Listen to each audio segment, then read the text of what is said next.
Hello, everybody. This is Kahmel Farahani with MetalTalk TV, talking to the great man himself, Mr. Tracii Guns, today. How are you doing, sir? I'm doing good, except I'm navigating all these noises and things on my computer. Okay, I am good to go. Good, man. How have you been doing? Good. I'm in LA right now, just kind of held up in the house, Yeah. during this wonderful time LA is going through. It sounds like an interesting, I was going to ask you, actually, how is Denmark compared to LA? It must be like... Heaven and hell. Denmark's, really got it together. I mean, they're slow in their vaccination process. That's that's one thing that's a little strange for there, but otherwise everything's normal. And they they announced yesterday that venues up to 2,000 capacity are now open. Oh, that's awesome. For live performance and stuff. So that's good. It seems like good news kind of slowly coming out after such a terrible year, like gigs and tours starting to kind of get firmer and, because I've had this it's like a Rolling Stones tribute tour in Denmark planned for like a year and a half with these Danish actors and stuff. Oh, yeah. And it just, for the past year and a half, they just keep pushing it back and pushing it back. So finally this October, we're going to do it. I'm excited. I'll fly out for that if I can. Yeah, man. Yeah, for sure. I mean, you've been keeping so busy over the last, 16 months. It's hard to know where to start, but it's just, if there's anywhere you want to start, I was going to say you got the new Sunbomb project. Yeah, that comes out soon, like in a week or something. Yeah. Well, I've been listening. I got this in the mail. Hey, vinyl man. Whee! That's the way to do it. Good to see it on vinyl too. Yeah. I was listening to it this last week or so, and it's a really great record, but it took me a little bit by surprise the first listen, because I was expecting something more, 80s, not polished, but more, there you go, more blues based. Oh, I love that Les Paul. This is the one, man. That's the one. I've seen you play it live a couple of times. I'm lucky, but when are you gonna? I've derailed my question, but when are you gonna have an artist signature of that beast? Because it's such a beauty. Is that a 60? It'll be like the third signature model with the Gibson company now. Oh, fantastic! This could be the Epiphone, but this one's more likely to be custom shop. Yeah, this will be like the Gibson signature. I don't know, because we're still doing the Kramer. Yeah, I know the Shark, the one that just came out. I saw it. Yeah, so like that one's pretty much sold out. I don't know if we're going to do a second one of that before we do the Epiphone. The Epiphone will be second. Yeah. And the Gibson will be down the line. So nice. But there'll be a version of that beast that I can go out and buy. Yeah, definitely. Okay, awesome. That's great.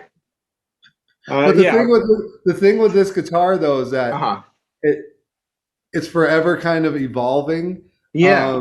As far as electronics go, I know that we're about to switch out the two main pickups and install the coil taps. Yeah. Because my blue guitar, which is over there, it has all the electronics that I need. Like, because live in LA Guns, there's stuff that, I always want to like put a telly on or something with single coils. But we designed that guitar so it has single coil mode, and it's fantastic. And also, my Kramer has that same wiring. So now we have to wire this guitar like that. So those three guitars are just the same. Okay. So anyways, that's guitars. No, we could do a whole separate one just about guitars. I'd love to do some point. But yeah, I've got actually I positioned my Supra Black Magic here just for you for today. So. Yeah, I saw that. Wow. Okay. Page fan. Thank you. But the Sunbomb thing, it evolved into that because when Frontiers asked me if I wanted to do my own record, I was like, yeah, but I had no idea what I was going to do. I could have done some very mellow, Floydy kind of thing, which is something I always wanted to do.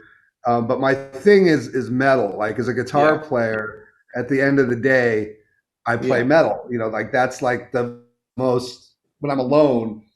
You know, it's like you know, like it's like, oh, this is so Yeah. fun. You know, so it's kind of like a guilty pleasure in a Yeah. way. Yeah.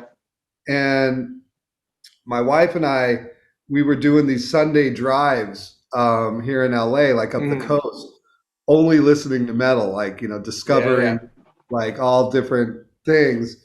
And so I was really in that mood. And no matter what we were listening to, like Mm. newer stuff. And when I say newer stuff, I mean stuff that's like 20 years old. Yeah. Yeah. Um, it was all influenced by, you know, Scorpions and For Randy sure. Rhoads and you know, you just can't get away from those influences. So, or I can't.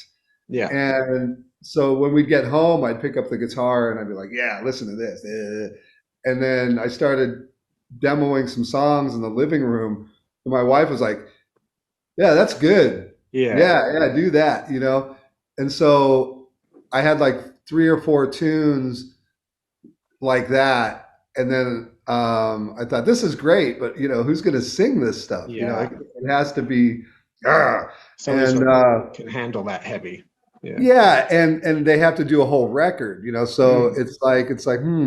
So I had recently met Michael Sweet and seen him play Mm. live here in LA at the Yeah. Whiskey, Yeah. and vocally, like wow, you know, He can and still kill it. like for real. And so I just sent him one song. I texted him like a Yeah. demo. Yeah.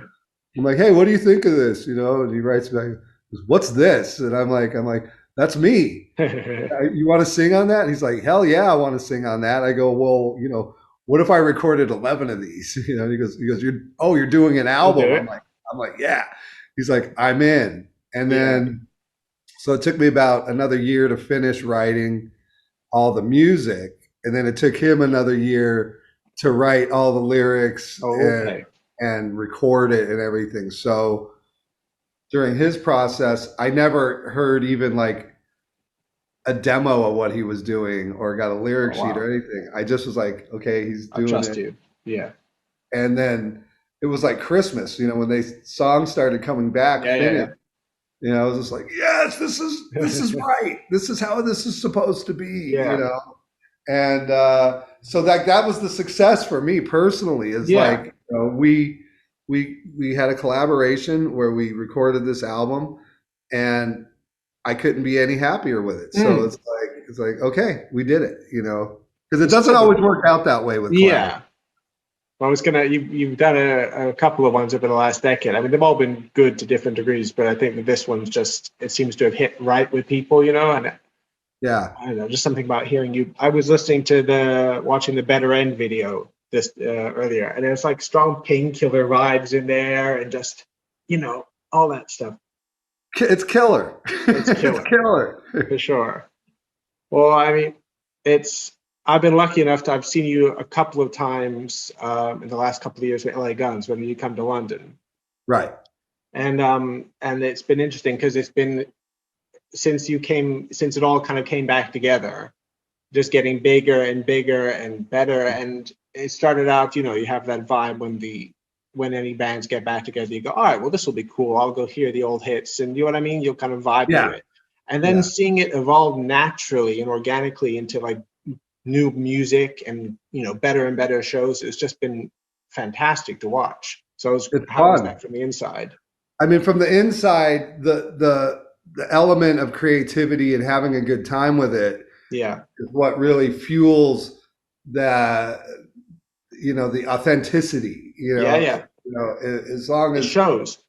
we're really enjoying it, then it's gonna show, like you Yeah. say. Yeah. And that's kind of the benefit of having a band of guys and a crew Mm. that are like family, and we don't argue Yeah. and we don't have friction. I mean, we're older guys, so it's like Yeah. that's the Yeah. last thing anybody wants when you're young.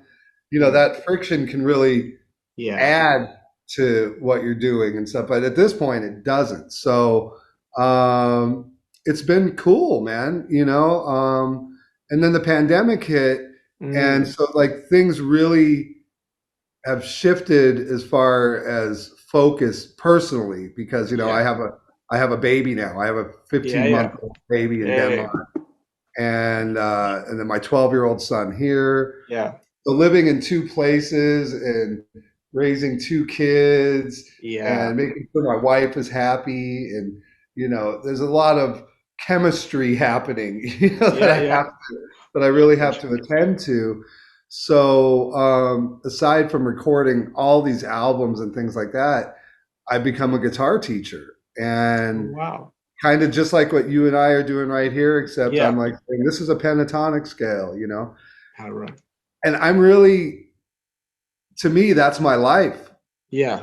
as it's like, I'm giving, 20 to 30 lessons a week, Wow. and and I just do it wherever I am. If I'm in Yeah. Denmark, I do it. If I'm here, I do it. And I have these great relationships with the students now because it's been Mm. going on for like a year. And I can always take a week off from that to, record or write or do Yeah. sessions with other people.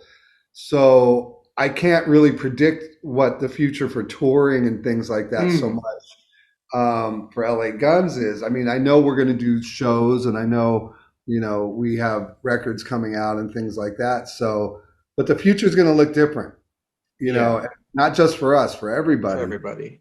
And, just kind of going with the flow, seeing how things work out. Yeah, for sure. Well, I mean, I saw you guys announced, well, LA Guns announced a run in for the UK, and I think in November, September, November. So I mean, like that's optimistic. I'm hoping it happens, but That's not going to happen. okay. That's not going to happen, unfortunately. I mean, and November 2023, 22, whatever. yeah. I'll be by then. I have to be in the States. That's when my son's Yeah, yeah, birthday yeah. is, November Awesome. 19th. So, For sure. but that's been kind of going on this whole pandemic, as dates moved, Yeah. pushed, and this and that. But the hard reality is like we're playing the Whiskey on New Year's Yeah. Eve, and that's it. Like that's the only, and the Monsters of Rock cruise in February of next year. Yeah. Like, so that's all right now that is completely solidified in that, Yeah. we've made those commitments based on the pandemic. Hopefully everything's going the way it should right now. Finally. Yeah. But we're not in any position to say, hey, let's just go.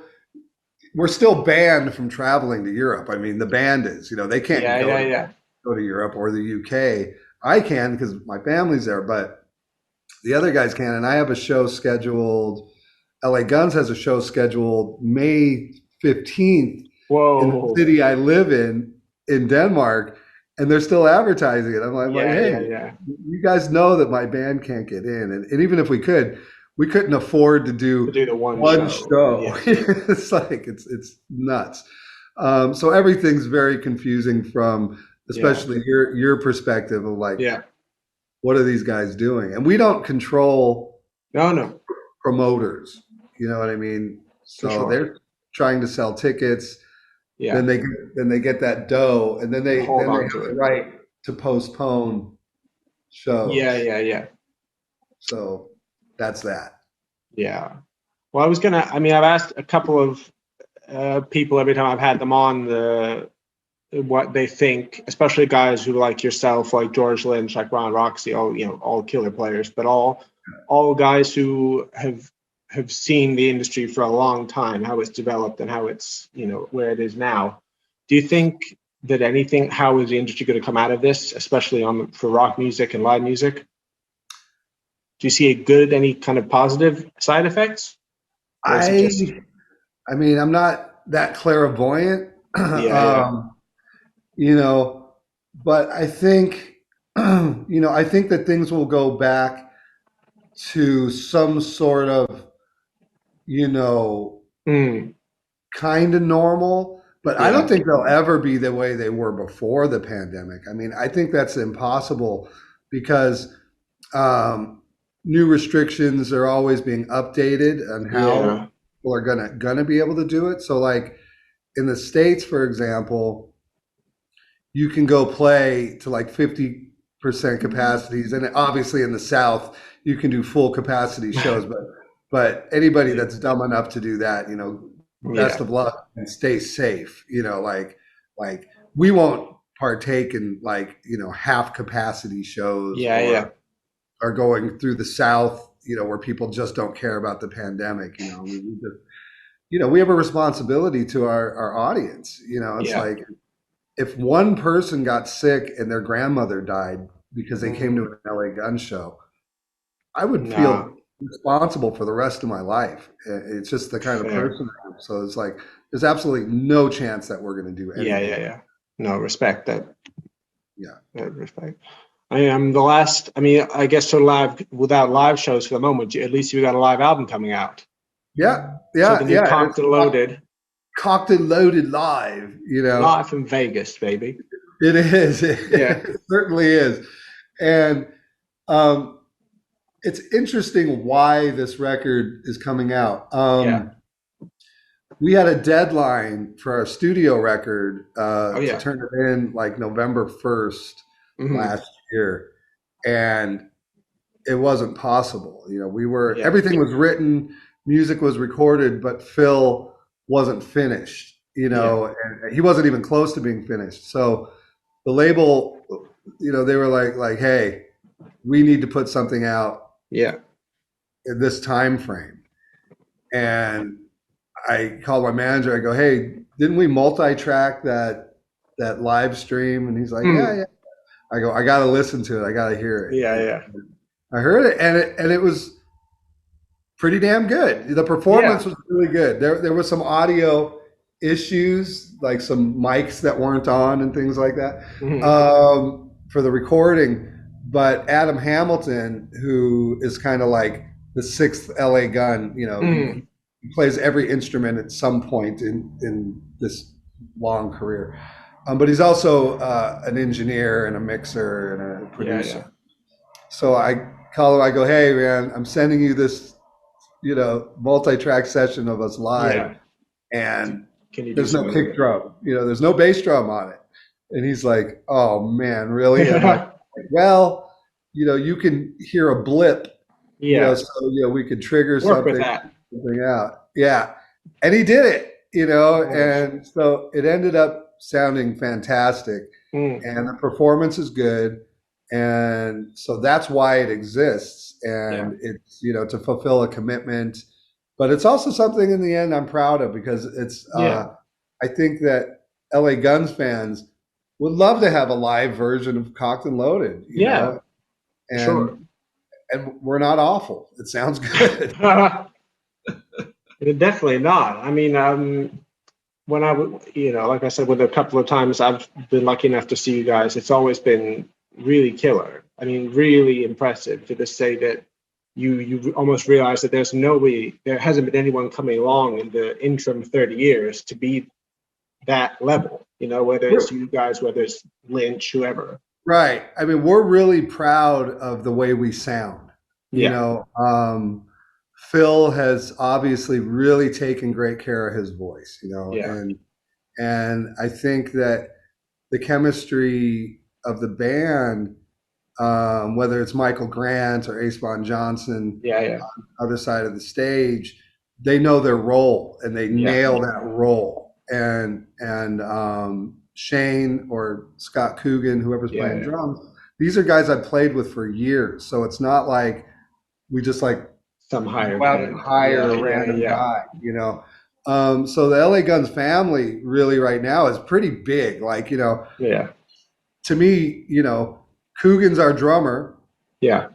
But Shane is still in the band somehow. You know what I mean? Yeah, I know what you mean. And Adam, he played drums on the new studio album because of the pandemic. There was no way to get Coogan somewhere to do it. And so, there's a lot of people in LA Guns. And there always has been, but at the end of the day, like you said, when you come to see the band live, there's no lack of enthusiasm, and we rehearse, so like the shit's good, it's tight, and the sound is good, and and we still care, For sure. we're not like a band that's really flies in for shows on the weekends and just kind of Yeah. deals with what's ever there. You know, But we're they've like, got their click tracks, and they got their backing tapes, and they got their yeah, we have to be LA Guns, you know, and like yeah. a lot of that kind of has to do with our equipment. And so like Hmm. if we've committed to a weekend show in, you know, Iowa, that Yeah. means all the gear is getting driven to Iowa. Yeah. Oh Jesus Christ. Yeah. My manager just has the worst time. Anyway, I like the Randy. I like the Randy ringtone. the what? Yeah. The Oh Randy, yeah. Diary of a Madman. Yeah. You can't live without it. No. Got to hear it constantly. Well, I was gonna say, it must be funny, kind of, funny and gratifying at the same time to be playing that whole record end to end live when you did the original when you were what, like 22 years old. Yeah. So Crazy. I mean, I'm glad we have the live album because I had to relearn a lot of that stuff, like Magdalene, like the solo of Magdalene was like, I was teaching it to somebody, you know, one of my students. They really want to learn that solo, so I had to relearn it. But I relearned it at kind of like grandpa speed. You know, what did I play in? Yeah, you know, so I just learned it by memory. Oh yeah, this is how it goes. Blah blah blah. Yeah. But then, you know, I got the news that we were going to play it live, and so I had to like play along with the record, and it's so fast. Yeah. You know? And it was so painstaking. It was such a pain in the ass getting it right at that speed. Then going to rehearse it with the band for a few days and all that stuff. So to do that for just one gig, it's kind of like all this work for one gig. But now it ends up got it on record, a record. So it was really worth putting the time back into it. And that's a good album, man. It's a great album. Like, you know, I'm listening to like Showdown and songs like that, and I'm like, man, you know, we could write songs. Yeah, like because you know when you're in a band and you something like 30 years later, you know, you don't, you know, I mean, I'm still listening to Aerosmith live bootleg, you know, like I don't really listen to my own stuff that much, but after that amount of time going back and listening to it, I was like, damn, these guys were good. You know, I can get behind this, you know. So, good stuff, good vibes. Definitely. Actually, I was going to say before we move on to maybe what we can hope for the next record, which is Checkered Past. I think it's Checkered Past. Yeah. So that comes out November 12th. Yeah. And, you know, so we put out this single called Let You Down. Like almost 2 years ago or so. I don't even know. It's a great track. I think so. And LA Guns fans responded like immensely to that song. Yeah. And it was kind of, I'd written the song, Phil had done the vocal, and I'm like, we got to put this out now because I don't know when we're going to be able to put records out, blah, blah, blah, but it will be included on the next record whenever that's done. So I called the label and I sent them the song. I said, hey, you know, I want to put this out now while people are sitting at home and in this really weird, mysterious time. And it was like 4 months into the pandemic and there was no end in sight. So, you know, I figured, you know, let's give our audience something to bite into and to hold on to. Sure. And it was such a surprising response, you know, because I think most, even hardcore LA Guns fans, you know, they really want the riffy, powerful rock. But I just had a feeling about that song that Phil's vocal is so intimate and so heartfelt, along with that, you know, atmospheric music, and it gets really heavy. That I go, I think people are gonna latch onto this, you know. So that being said, I got to see how people responded to that sound. Yeah. And so going into finished Checkered Past, I made sure that there's more of that, you know, ambient sound on a lot of the record. Less than half the record, but still a good portion of the record has a nice ambience to it where Phil sings in that register more than his high register. Yeah. And so that's something to look forward to. And then the hard hitting rockers are like even a new level. Like I can't explain it. It's just like the chemistry Yeah. evolves. You know, I mean, riffs are riffs. You know what I mean? But this chemistry that the band has with Phil, it's just evolving, and it's getting more pleasurable to listen to. You know, and it's just Yeah. like, Yeah. oh, you know. And then I think because I don't know, it's because I've been giving so many lessons or what it is, but like the way I approach musically, like the layers, you know, of Yeah. guitar under like the main riffs is a lot more methodical because I've been teaching so much theory that theory's kind of crept back Yeah. into my playing. Like, well, you know, I could do this, you know, and then I try things. I'm like, oh, yeah, that's nice. Okay, so I since we pushed that deadline back all the way Yeah. to the turn-in date was like March 30th this year. It's So I just continued to like, you know, taking so its time. yeah, you know, so it's like I would call this album like a slow cooked stew, you know, that Nice. you know, it got to that point and the Yeah. vocals were done and, you know, the whole band is super happy about it, you know, and listening to the album, which isn't always the case. You know, even Yeah. like an album like The Devil You Know, which is such a powerful album, Mm. it's like we spent so much time making the album and hearing those songs over and over again that when it was done, we were like, "Phew, glad that's over. You know, we Yeah. can move And on move now. on. Yeah. But this album's different, you know, because it's stylistically uh, broader. It's just it's cohesive, but stylistically it's broader, and the dynamics are not super heavy like The Devil You Know. Yeah. There's like really heavy stuff, but it's not that same mood. It's a different mood in the heavy Yeah. stuff. More 70s maybe, more Nice. new wave British metal Yeah. on that end, and then that atmospheric stuff is you know almost a little bit of Celtic influence and you know things like that, and you know I always am a British guy, but Mhm. there's like a little bit more Irish feel on some of Yeah. this more left atmosphere, folky, kind of big sounding, epicy kind of Yeah. Yeah. stuff. And that's Checkered Past. And the name, you know, I really wanted to call it, we have the song called Cannonball, Yeah. which is I think it's the opening track, and it's like a baseball bat to the head. Yeah. And so I was like, we're gonna call the album Cannonballs, and we're gonna have a cannon, with two big cannonballs hanging off it, you know, like a big Yeah. you know? Yeah. And Phil lived with it, and he calls me one day, my manager calls me and goes, "Can we not call Not the call it. album Cannonballs?" You know? And I'm like, "No, we're calling it Cannonballs," you know. And, but I got talked out of the tree, you Yeah. know, Yeah. and Phil and I spent one night, like literally like 3 hours, just like going back and forth. But you know, it's got to be clever, but you know, and he would come up with like uh, plastic toaster, you know. Yeah.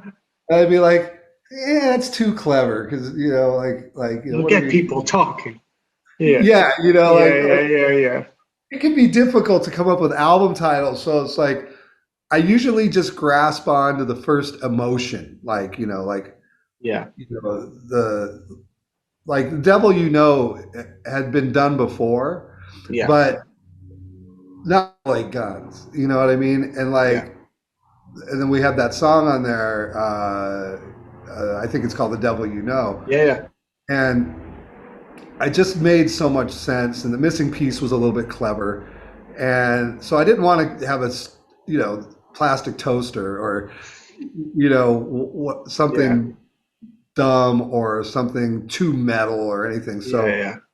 we just arrived at Checkered Past out of nowhere, like kind of during that conversation. You know, there were things that led up to it, but Checkered Past, just like, especially like we just settled this lawsuit with the name and everything. Yeah.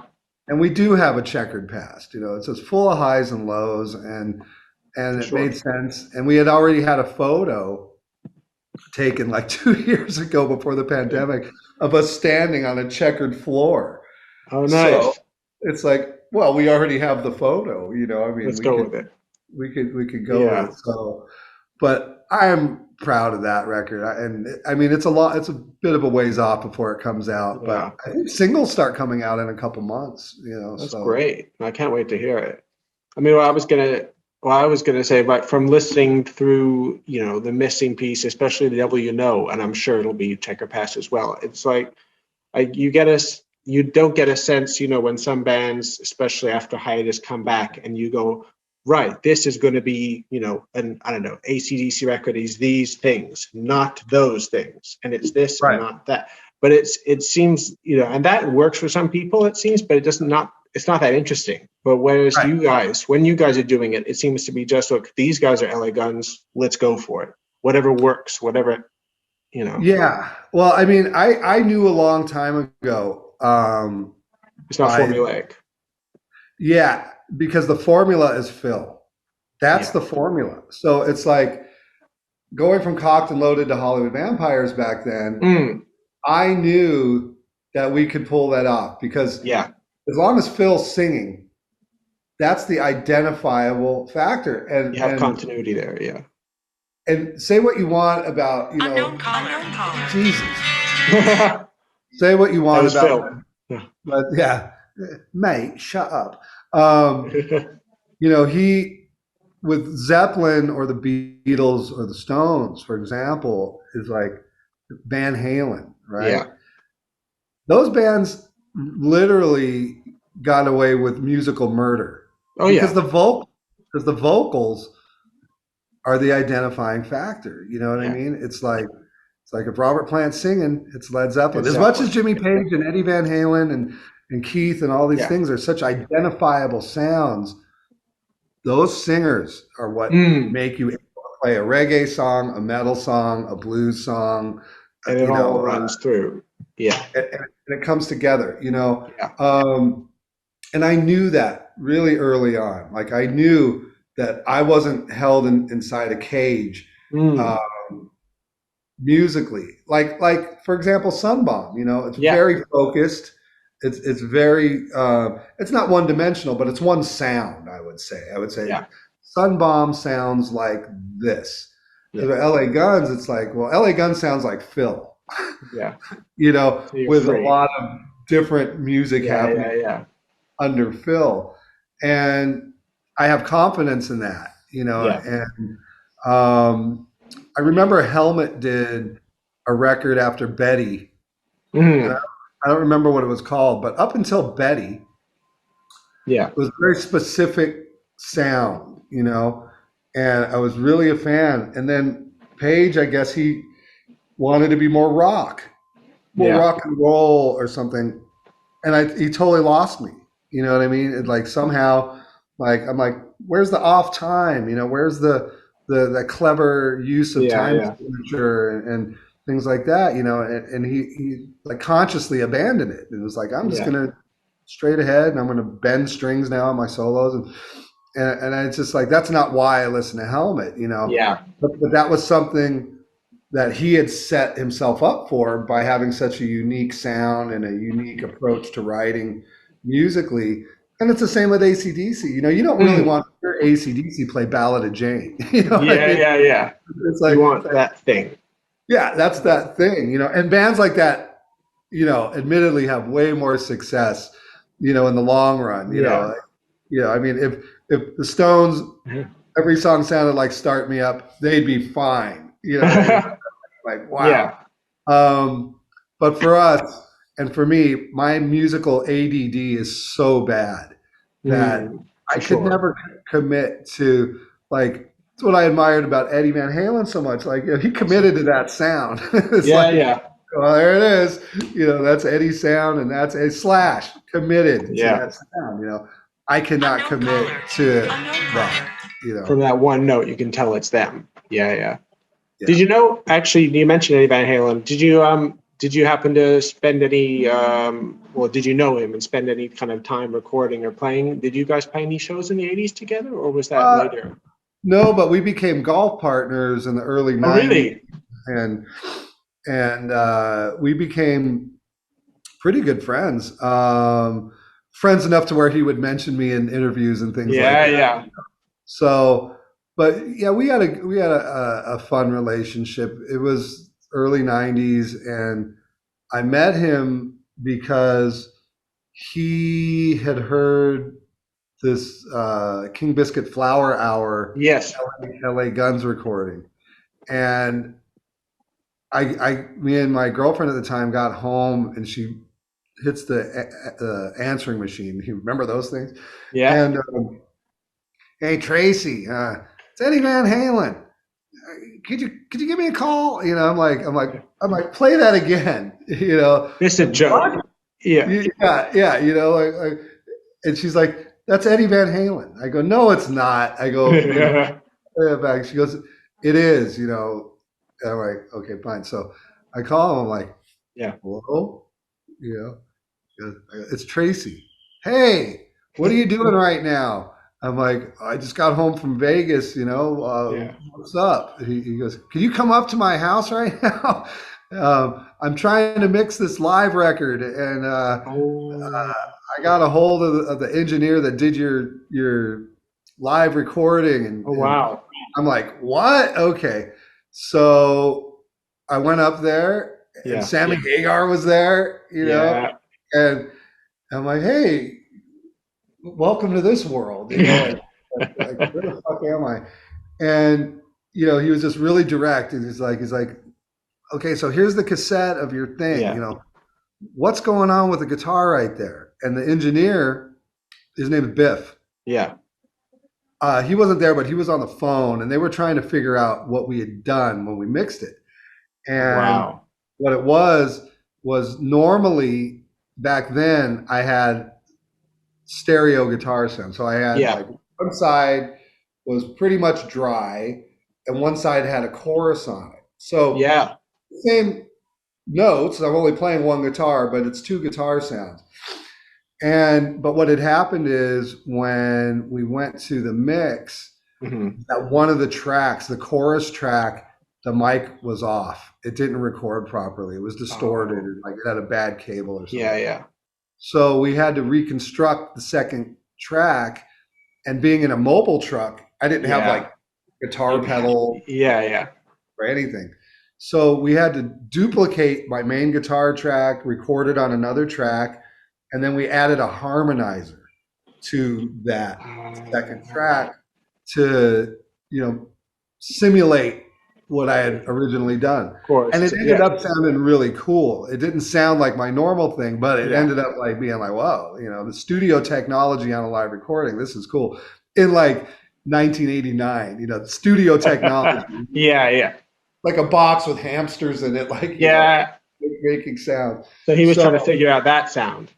so he was trying to figure out what that was. And I remember I said, well, this is what we did. And Biff was on the phone. He's like, that's right. We used a harmonizer, blah, blah, blah, blah, blah, blah, blah. And so he was trying to mix, I think it was Live Without a Net. I think that's the Yeah. name of that live Yeah. record. So originally he was trying to mix it himself with, you know, an engineer and stuff like that. But eventually ended up abandoning that. Yeah. And I think Andy Johns came in and mixed it. I think so. And but they replicated that method for the guitar, and then after that, Eddie's sound kind of, you can hear it on those Sammy records. You know, he had this big, more stereo Yeah. Yeah. split Yeah. guitar, you know, kind of a thing. So that's how I met him. That was, and then after Then you that, became yeah, golf partners. yeah, you know, he's like, hey, you play golf? I'm like, well, I I can wouldn't. learn. Yeah, I could do. Yeah, I can fly a spaceship if you want me to. You know, kind of a thing. So yeah, you know, we had fun. He's a great guy. Awesome. It really was. I mean, I was just before we go, I was going to ask you. There were a couple of like wiki fact or fiction bits on your Wikipedia. I wanted to ask you if you had any kind of funny memories of them. Um, it said you spent a month in Poison at like turn of the millennium, and you spent a month in Quiet Riot too. Sort of, kind of, yeah. So with How did that go? Poison, with Poison, CC had gone off to do his own solo project called Samantha 7. And did he quit, or is it just he quit? He's like, I'm not in Poison, I'm in Samantha 7. Okay. And you know, Poison, the guys are so great. You know, they all call me back to back. Yeah, I don't remember who called first. I think Brett called first. Yeah. Hey, you know, we're going to ask you to join our band, and I hope you say yes. And Ricky's going to call you right now. I'm like, okay, I've known you for so long, bro. You know, we really want you to be in the band. And I'm like, yeah. Okay, but Bobby's going to call you. Oh, okay. Bobby calls. So this is how it works, you know. And I'm like, yeah, man, whatever you guys want to do. So interesting thing about that is we started rehearsing and to write, you know, some new music, and which is always the case every time I join a band for some reason. You know, I can't just like, if I'm going to go play with somebody, I wish, you know, fuck me creative, let's go. You know, like I'm just going to learn the tracks and go. Yeah, let's go play. You know, I'll be good, I promise. Yeah. But we go in there and it's I'm 55. The producer that did The Wall. Bob Ezrin. Bob Ezrin's there. And he's going to produce this new Poison record that I'm involved with, right? Oh. And we're playing and we're kind of musically incompatible, you know, just kind of like it was just, to me, it wasn't musically that comfortable, you know. It was, you know, Bobby has a method, you know, we're going to write songs like this and that's it, you know, and we're going to come up with a hook and that's it, which is cool. And I'm totally behind it, you know, because that's what Poison does. Yeah. But for me, it was like I could add no musical sophistication at all. You know, there would be no underlying stuff. And then there's Bob Ezrin, you know, and he was pulling me outside like, you know, I don't know how we're going to do this, you know. and I'm like, well, you know, songs are songs. And then when we get in the studio, you'll do your magic and I'll try to do some magic and we'll make a great album. And he was like, but would it be a Poison album? And I go, well, no, you know, maybe, you know, it wouldn't be a Poison album if we tried to add ingredients. So anyways, I ended up getting really sick. I got the flu like after the 4th or 5th day. Yeah. And during that period, Bob didn't want to do the project. You know, he's like, nah, you know, it's not for me. I'm not for you. This isn't what the project needs. And then it's getting close to like New Year's Eve, and Brett is doing like a thing really close to where I live. So he's like, hey, you know, come here. We're gonna play some Poison tunes. Yeah. So I went there, and it was a solo band, and I don't think I ended up even playing. I don't think I even ended up playing one song. I might have. I'm a little cloudy about it. But anyways, so after New Year's, Bobby calls me to talk about payment. You know, like, how do you want to be paid? Do you want to be a percentage of the gross? You know, can I just pay you like $10 million a week? Like these guys. Maybe a briefcase. Yeah, I mean, it's like, I'm like, you guys make that much money? You know, I was like, like Jesus Christ. So we had gotten to that point. Yeah. And then all of a sudden, Cece freaks the fuck out, you know, and is like, you can't have Tracii, and oh, fuck that. It's my band. Blah, blah, blah, blah, blah. I get it. You know what I mean? But the problem is I had just postponed like a year's worth of LA Guns touring. To do that. You know, I'm like, and when Bobby calls, you know, and he's straightforward, and I totally understood, but I explained to him, I go, you know, that I had to get rid of my income for the year coming up to do this, you know. So he understood, and they took care of me. You know, I mean, they're great guys, you know, and we're longtime friends. So we didn't want to. Money ruins shit, you know. Sure. It just does. So we got past that, and that was it. So that's what I did with Poison. Now with Quiet Riot, it was a similar scenario where I don't remember who called I think it was Frankie, because I know Frankie and Rudy.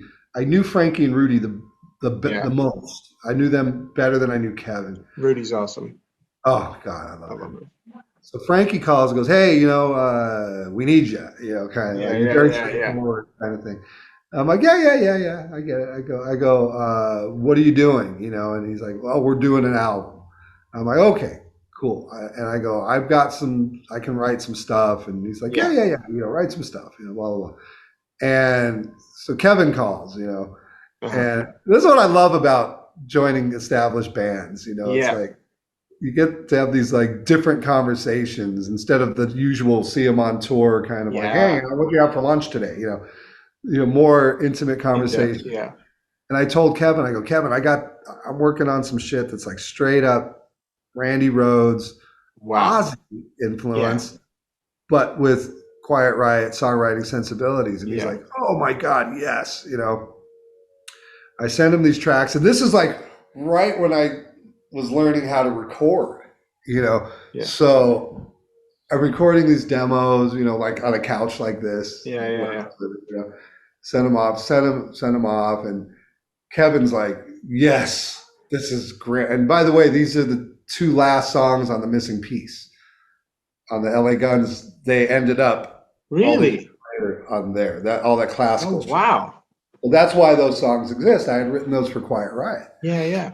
So Frankie calls me and goes, I know what this music is. It's awesome, but I want to make a blues rock album. And I'm like, oh, okay. Oh, God. Yeah.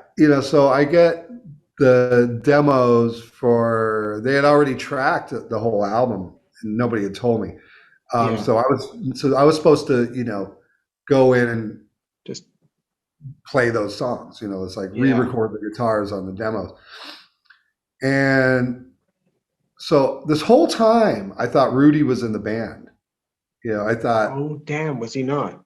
He wasn't. So Kevin comes into town, bought me a lobster, my first lobster I had ever eaten in my life. We went to some fancy restaurant. Nicest guy. And he's the first famous person I ever met in my life. Really? I was like 16 or 17. Yeah. Yeah. So like I had known him for years and years and years. Yeah. We're eating this dinner and he's telling me all these stories and everything like that. And we're rehearsing the next day. Yeah. Start rehearsal. So I never brought Rudy up. I just figured, you just assumed. Yeah. So I get to rehearsal at AMP rehearsal in the Valley, and Frankie comes in and goes, okay, we're auditioning bass players today. I'm like, what? I don't know any of them. We're rehearsing. We're auditioning bass players today. He goes, yeah, we're going to do Mental Health and fucking Cadillac. And I did know those songs. I do. Yeah. But there were these new tracks that I was going to be recording. Yeah. And he expected that I knew them. And I'm like, I don't know those songs yet. Yeah. I go, I haven't even decided on the guitar part. I haven't listened to them, kind of thing. And he's like, shit, okay, well, these guys don't know those anyways so much. Just guess. Because he sent all these bass players those new tracks. Oh, wow. Okay. Yeah. Do that. That nobody knows except him. Yeah. Yeah. So Frank knows them and Kevin knows them because the demos. So anyway, so all these guys come in. The only one guy I remember was Anthony Esposito. He was a really cool guy. And, we hit it off, and like if we were gonna have a new bass player, that was the one I would. That'd be the guy, yeah. So, anyways, we get through that. We played Slick Black Cadillac a bunch of times with different guys. That was awesome. And Kevin and Frankie were just so over the moon that we were doing it. But then we had the money conversation outside and I said, Frankie, I can't do that. Was it the opposite of Poison? Yeah. Right. It was the opposite. I said, I go, what I can do is I could bring other people in to make your record, to give you money, to give me money. Money, No, I don't want to do that because, this way we retain all the back end. And I'm like, that's, in my opinion, get all the money up front. Yeah. Don't wait around for back end money. Yeah. You know? Yeah. But whatever. So we butted heads on the business, but it's his business. So like, you know, I don't really have any right to you know, tell him how to run his business. Fair. All I can do is say, I can do this. I can bring money into the project, and then we could do it. So Kevin called me the next morning, really like, you're doing this though, right? I'm like, I can't, Kevin. You know, I want to. You know, I really want to, and I love you guys. And in the back of my head, I'm like, where's Rudy? You know, and, you promised me Rudy. Yeah, you promised me Rudy. They didn't. Yeah. So you know, so that was that. You know, but no hard feelings, nothing like that. And I think Frankie was a little hurt. You know, he thought that it was just going to work out. It would be smooth, and I wanted it to be, but it didn't. And then I saw them. Then they went back to the lineup that they had after that. They had Alex Grossi and right, and that was that. So the band, and so I guess they kind of told those guys, we're not going to use you guys anymore. And then they couldn't find So I saw them at Rocklahoma, this big festival. Yeah. A few months later, and everything was fine, you know, and I hung out with those guys, and that was it. That was my Quiet Riot story, my claim to Quiet Riot. The Quiet Riot fame. Well, it was absolutely brilliant. So it's been a huge pleasure. I'd love to keep tripping down all day, but I know you've got stuff to do. Yeah. It's been fantastic. Where should people look out for, and where do they find you for your lessons, for your socials? It's all on your website. You can go to Tracii.net, TRACII.net. But I'm just Tracii Guns on Twitter, Instagram, I Facebook. love your Instagram guitar riff of the days, the riff. Yeah, that's fun. I'm having fun with that. And that's the best place. Like if you're serious about lessons, people, they send me an instant message on Instagram, and then we get rolling. And up front, it's $100 for a half hour. So it's not the cheapest thing in the world, but you get to take lessons. Yeah. I think it's fair. Very. So it's been a huge pleasure. Can't wait to see you hopefully out on the road, hopefully sooner than later. Thank you so much. Well, come to Denmark, man. I will. See you there. Over. For sure.